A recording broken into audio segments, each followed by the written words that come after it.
Professor Rob, welcome. Thank you, Tita. It's good to be here with you, right here in New Orleans. Wonderful. I'm very much happy. It's my first time actually to New Orleans, so I hope you're enjoying. It's coming to New Orleans in June is kind of a shock to the system. It's pretty darn hot out there, and the humidity is crushing, but it's still a wonderful city. Best place in the world to be. Nice. Let's talk about your book, The German Way of War. What are the core ideas of this book, and what do you consider to be its central argument? There's a notion out there that the Germans have had or have some special genius for war. The great armies of the 19th century that beat France in the Franco-Prussian War, the World War I, in which Germany held off a world of enemies for 4 long years, and then of course the dramatic victories in the opening years of World War II that gave us the name Blitzkrieg, the term Blitzkrieg or lightning war. I was interested in that, and I didn't really think there was any special quality that Germans necessarily have as a people. I think that's ethnic stereotyping. That the Italians are good lovers and the French are great chefs and the Germans make great soldiers. Those things aren't necessarily true.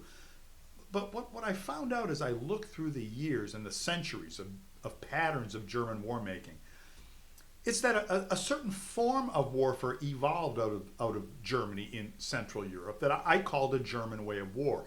So Germany could never really be a great maritime power. It doesn't have enough coastline. On the continent, it's trapped between France on the one side, Russia on the other. For much of the history I speak of in this book, Austria, the Austro-Hungarian Empire to the south.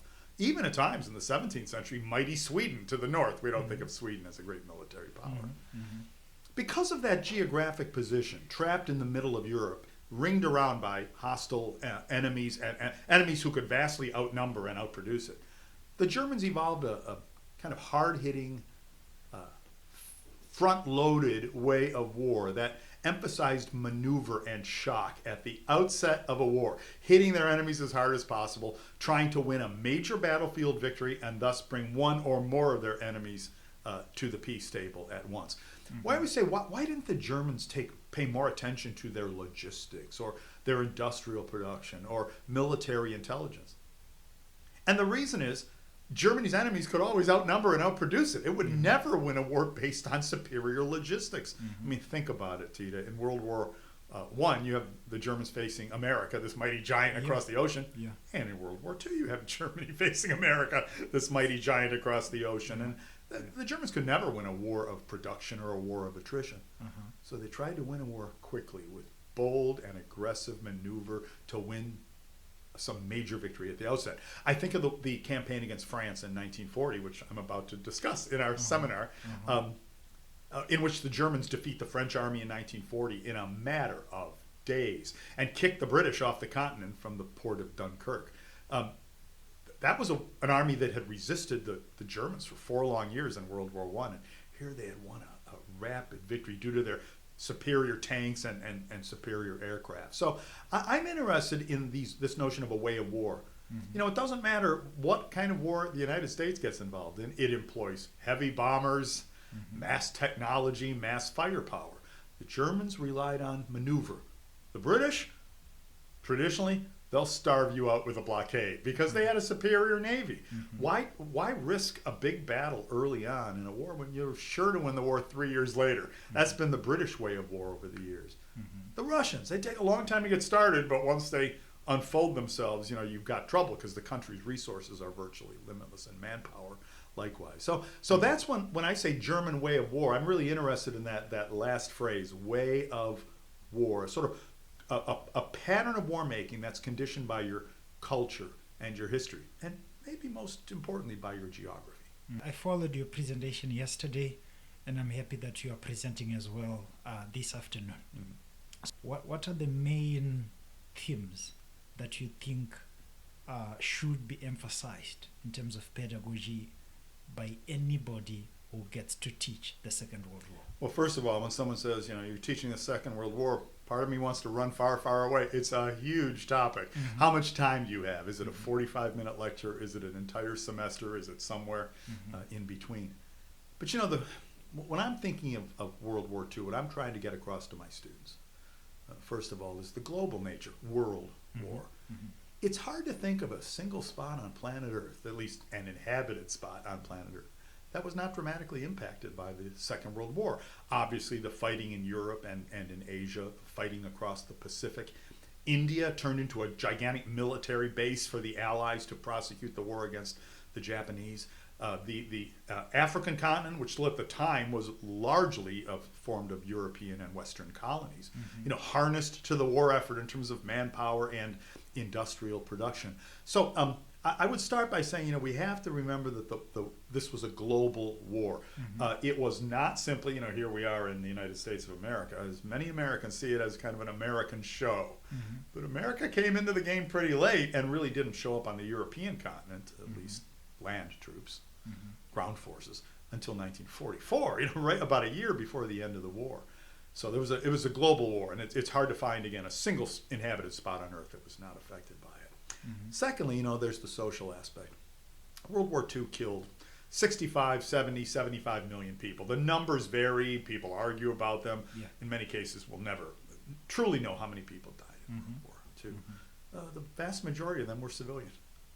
So when I say, the social aspects, this was not simply a war of force on force, army on army, fleet on fleet. The home fronts were essential, producing weapons and goods for the battlefronts. And thus, the home fronts became targets of things like aerial bombing. We say strategic bombing, the notion of you can almost use those bombers, the bomber commanders felt, you can almost use that force to win a war all on its own by destroying the enemy's home front, destroying his factories, destroying his ability to make war. And of course, that happened to virtually every people involved in World War II to some degree or another, even if you weren't bombed.